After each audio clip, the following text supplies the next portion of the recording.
How's everybody doing today? So I see once again, we've had it put into our face that white folks, we are the problem. We're the problem. We're the problem. Our refusal to honestly deal with our history of hatred, racism, genocide is a problem. Our inability to see where the unhealthiness of our culture is the problem. Our inability to see how racism and Christianity all tied up in together is the problem. And the biggest problem is that we do not see we are the problem. Hey, look, y'all need to stop saying God bless America, pray for America. America is cursed. The Hebrew Israelites, God's chosen people, are what we call African American. Okay, they're not African and they're not American. They are God's chosen people. And if it's the first time you're hearing this, you need to read the Bible. There's a reason that America feels cursed. From its beginning to its present, this so-called Christian nation has been drenched in blood, greed, and spiritual filth. What we're seeing today, the chaos, division, addiction, violence, it isn't random. It's divine consequence. As Allah subhanahu wa ta'ala says, corruption has appeared on land and sea because of what the hands of men have earned, so that he may let them taste part of what they have done, that perhaps they will return. Quran chapter 30 verse 41. Hello lovelies, welcome back to today's episode. Finally, white people are admitting that they are the cause of each and everything happening in America, and they are admitting that America is under curse. What is really happening on this land is something which is abnormal, because they've been doing a lot of evil things to black people, storing them from their motherland, bringing them in slavery, oppressing them, and yet they never knew these people are the chosen one. Now the curse is on them, is haunting this nation each and every day. Let's get to hear them the way they are trying to go deeper on each and everything. Drop your thought in the comment section, then we'll come back with more commentaries. Americans, listen closely. You've been living under a curse for nearly 50 years, and I bet that most of you don't even realize it. The curse began in 1979 when the Iranian regime first raised their voices with the chilling chant, "Death to America." That curse didn't fade. It wasn't symbolic. They are still chanting it today.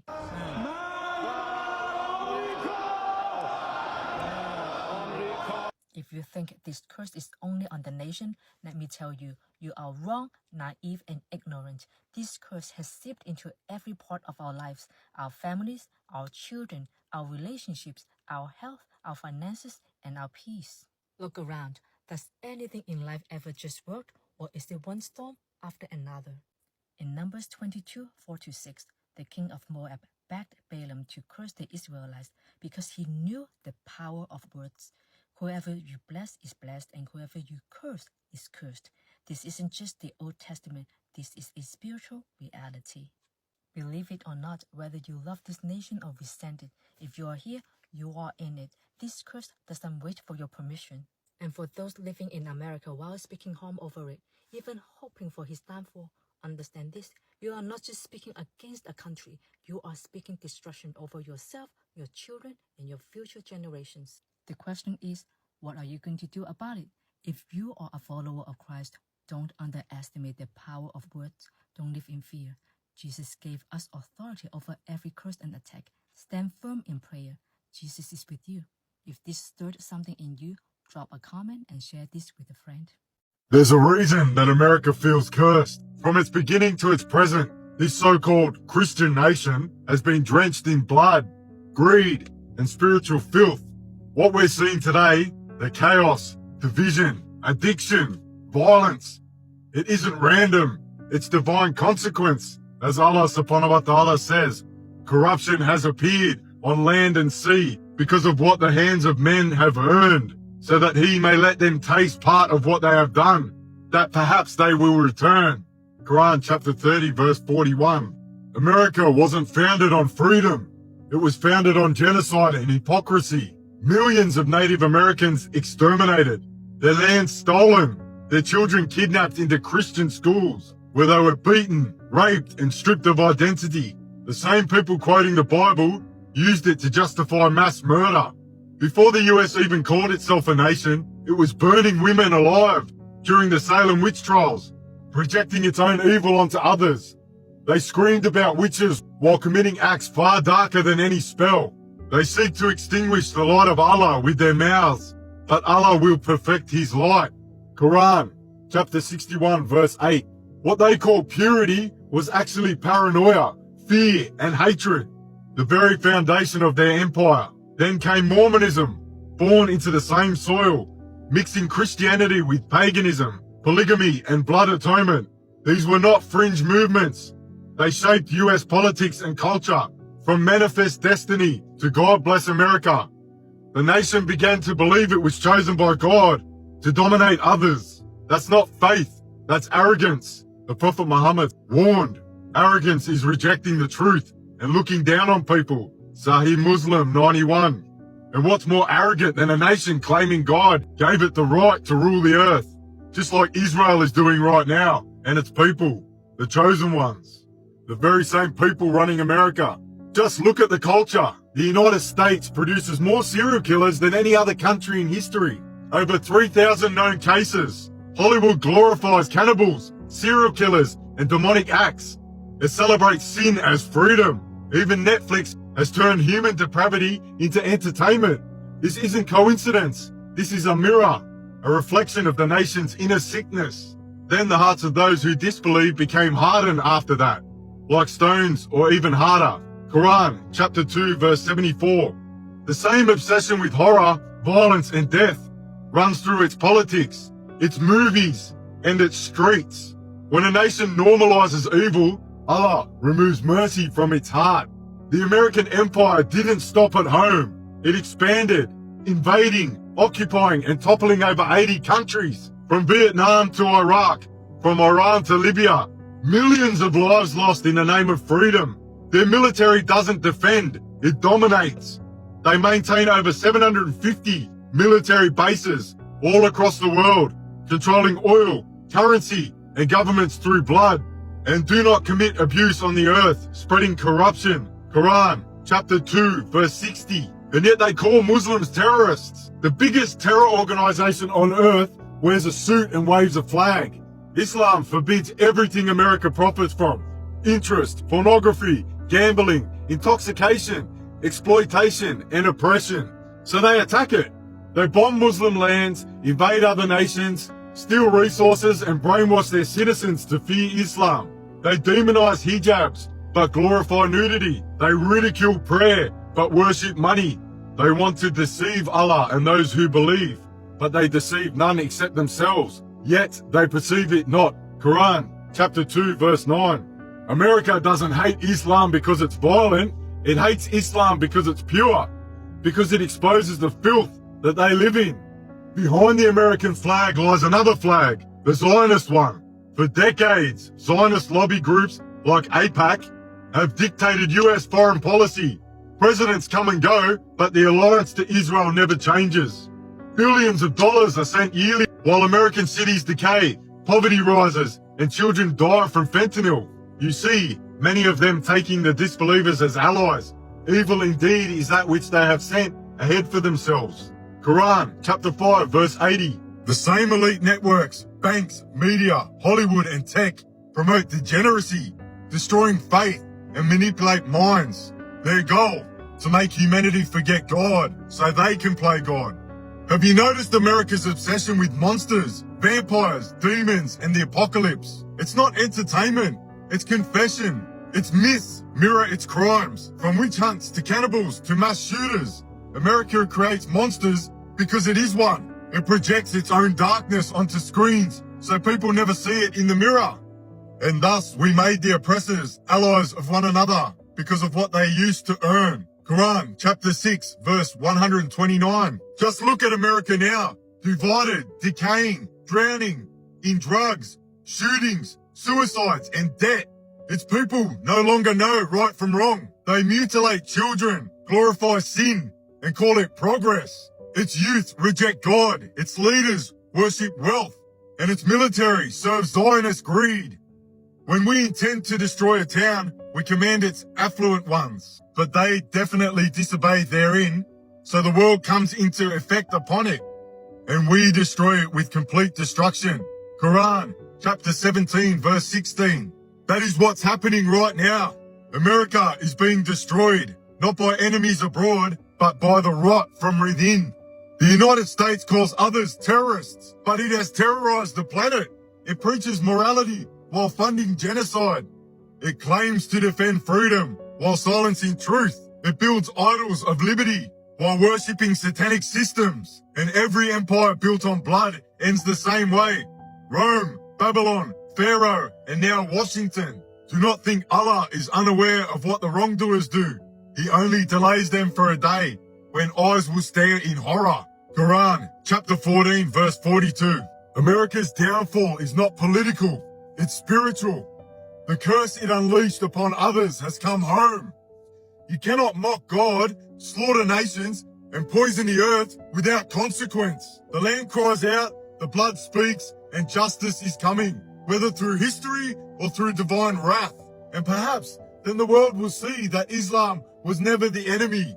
It was the truth they feared all along. Assalamu alaikum wa rahmatullahi wa barakatuh. Peace and blessings be upon you and your families. This country intentionally has used the criminal law system to oppress and control Black people. For sure. So now we know that nobody's coming to save us. And we've known that. And we know that neither party, the Democratic Party, the Republican Party, has even included us in the conversations while these parties are running and vying for those political seats. So your experience, you had the same experience. You know what it's like to be on a prison bunk. You know what it's like to see the separation of mothers from their children. You know that incarceration only causes further harm. We know that drug cases were intentionally, and drug sentencing was intentionally made harsh and with inequities that are inexplicable, meaning, you know, the differential between crack and powder cocaine, where there was the 1 to 100. absolutely, even when they closed it down, they didn't close it all the way. To this day, it's still My a lawyer disparity. still said, I wish you got caught with coke and not crack. I was like, but it's less coke in the crack, so I don't understand. I don't know if anybody else can see this, but I've always said this to myself, and I've said this to a few people in my family. I think this nation is cursed actively. And you know, we can, you know, I'm getting into the spiritual stuff. I'm getting into my word. I'm becoming a Christ follower. But something in me tells me that this nation, the land that we are sitting on, will never recover. And we can see this, I mean, firsthand. Look at the unrest in our nation. Look how our people have never been okay. Our people have never been at peace with ourselves. Our people have never been in eternal peace with itself. This nation has always been at war, whether it's been at war with another nation, whether it's been at war with ourselves. Since they signed the Declaration of Independence, we have seen some sort of resistance or violence attached to the name of this nation. This nation cannot rest, and it will not rest. You can't acquire a nation the way we acquired it and not expect to feel something, right? They always tell us, right? These sayings that transcend our generations, they even transcend some of our bloodlines, right? When you think of what goes around comes around, karma's gonna come get you. Karma's a bitch, right? Like why are all these karmic sayings always in rotation, right? Why are all these spiritual sayings that basically whatever you do is going to come back, and you are going to reap what you sow, right? And this is just, these are all saying the same thing. Bad deeds do not go unchecked. Bad behavior does not go unchecked. The people in this nation will never be at peace internally because of what happened on this soil, on this land has not been addressed. And people think that, okay, well, I can do something bad and I just die and it'll just go away. Your family lives with that. Your ancestors live with that. We're seeing that today. They are living with this unrest inside of them. This is why this nation has always been at war. 11 wars. 11 wars. How much blood do you think this nation has shed? We've dropped 2 nuclear bombs. We're the only nation that has used nuclear weapons. This nation is violence. All that violence, all that bloodshed, all them tragedies these dudes thought they could do to these people on this land, whether it was the Native Americans first, then move over to chattel slavery, right? The transatlantic slave trade. Then we still got the Mexican-American War. These people were fighting everybody in proximity. It's proximity with this nation. This nation will kill if it could. This nation has violent tendencies, has violence in the spirit. There's unrest in the spirit, and it will not go away until there is acknowledgement and there is atonement. We don't know how these spiritual things work. That's the cool part. We don't know how they work. I'm just simply observing how this system works. I don't know how it works, though. The inner workings, that's for God to know, right? Or the creator, or whatever you believe in. But whoever you believe in, whatever I believe in, are most likely the same person or thing or being. And they are not going to let this nation roll around in money before it has to roll around in its filth. And that's what this nation is doing. It's going to take people to understand that even though they weren't the ones who did it, someone's going to have to step up and take the bullet for this one. So, they have not talked about anything that has happened on this soil. All they care about is money, money, money, money. This nation is destined to fall. So we're here, we partake, and it's time for us to know who we came from and who we are, and who the 12 tribes of Israel are. And why it's very important, because you've got African Americans, quote unquote, black people walking around who in the majority have no knowledge of where they came from. They don't know what their culture is, what their tribe, what their identity is. And so they've been given a false culture, right? But they've still swagged it out. To this day, African Americans are the most influential culture in the world. Period. Music, mathematics, the way we talk, the way we sing, the way we swag, style, soul, grace, everyone has partaken of this. Period. And they deny it, but it's the truth. It's the truth that not only did they influence all the culture and give people bring the cool to the world, because that's what the Hebrew people did. Like, they were supposed to be a priestly nation. The people are like, yo, what is the Hebrews doing? We should follow what they're doing, right? So the same thing in America. They built America. You know what I'm saying? America was built on the back of slaves, period. That is the curses of the Bible hitting them, okay? Because they turned away from their righteous Elohim. They denied the very Son whom he sent. And they got pushed all the way into West Africa, Nigeria, where all the slaves were taken from. Modern-day Ghana, on a slave ship, on a slave map, used to be called Judah. It was the kingdom of Judah because the Jews lived there, and that's where all the slaves came from. Judah, Nigeria, Ghana, Nigeria, and other places too. I'm not saying, but we're saying the majority is the Jewish people. And the reason that all this happened to them and continues to happen to them, right? There's genocide and different things that people are fighting for. You know, why all these protests are happening, why the race war is happening in the first place. It's not a race war. This is biblical. And those who have understanding know how to supersede it and go beyond it and begin to see through this whole trash that they call a race war, whites against blacks. It's not about that. We're trying to see the truth. This is biblical. And why this is even happening in the first place is because what happened in the beginning and how the Hebrew people did not live according to the Most High's commands. They did not keep the commands. They turned their back on him. They walked away from him, and they dropped the ball. And so now here we are with the Jewish people in the midst of us as African Americans, and no one knows. Some people do know. There's a whole movement. It's a whole movement. But the point being is that we're here to share the good news of that, and then we get to go back and read the prophecies and realize, whoa, what's really going to happen? And now I get it. This has always been about. Not only is America not a Christian nation, but according to this American lawyer and theologian, it's a demonic nation. Let's talk about it. Hi, I'm Colton. I grew up a Pentecostal pastor's kid, went to school to get degrees in historical Christian theology, and I don't think January 6th is anywhere close to one of the worst things that's happened in American history. But it is a particularly good illustration of what this video is about. We saw an enraged mob of violent Christian nationalists carry American flags and Jesus Save banners into the Capitol during an attempted coup. And in the aftermath, I remember seeing one pastor say that this was a revival, not a riot. I saw another pastor say that the insurrection was comparable to the walls of Jericho falling down. That's how they viewed it. And more than a few Christians defended it as the hand of God moving through patriots. There was this guy named William Stringfellow who was a civil rights attorney, an activist, and a theologian who lived in Harlem during the 1960s.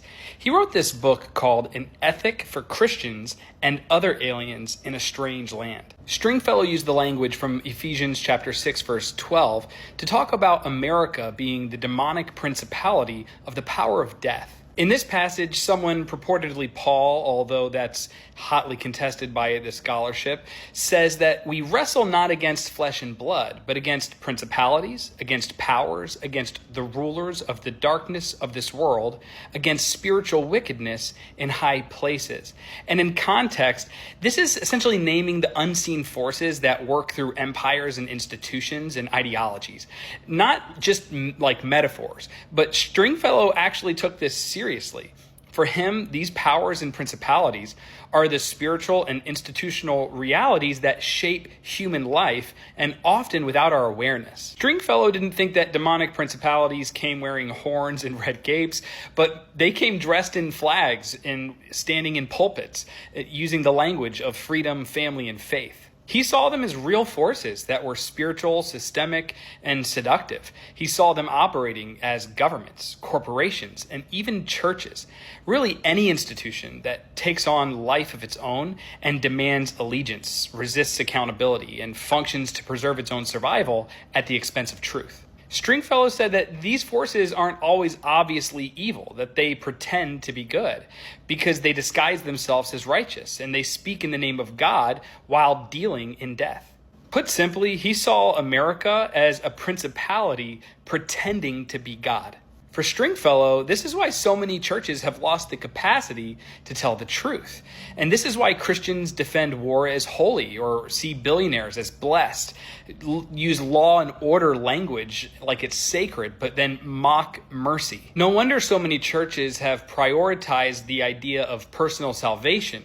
It allows you to ignore systemic sin, and you start to see flags treated with more reverence than the cross. Stringfellow believed that when the church endorses or baptizes empire, that what it's doing is worshiping death, because the one thing that the powers always wield is death. Not just physical death, but spiritual death, the death of imagination, the death of empathy. It's kind of funny that we're seeing so much language come up today from American evangelicals talking about toxic empathy. Crazy. Stringfellow says that this is the death that comes when you no longer believe anything can change. And so you give yourself over to the way that things are. And he says that this is how the powers win, not by making you serve them consciously, but by making you believe they're inevitable. And he says that they do this strategically, and he actually outlines 8 strategies that the powers use to sustain their influence and subdue their conscience. For time purposes, I can only cover probably 3. One of these strategies is the denial of truth. He says that the powers lie blatantly and systemically, that they distort the facts and suppress evidence to amain the illusion of righteousness. And I think you can see this clearly in the way that American institutions dismiss or minimize the climate crisis, even when the scientific consensus is clear, or in a way that somebody might claim an election was stolen with no credible proof, using the lie to justify further authoritarian responses. or even how they erase the human toll of immigration policies by not acknowledging the deaths or the trauma caused by detentions, deportations, and border enforcement. Another strategy he outlines is what he calls doublespeak and overtalk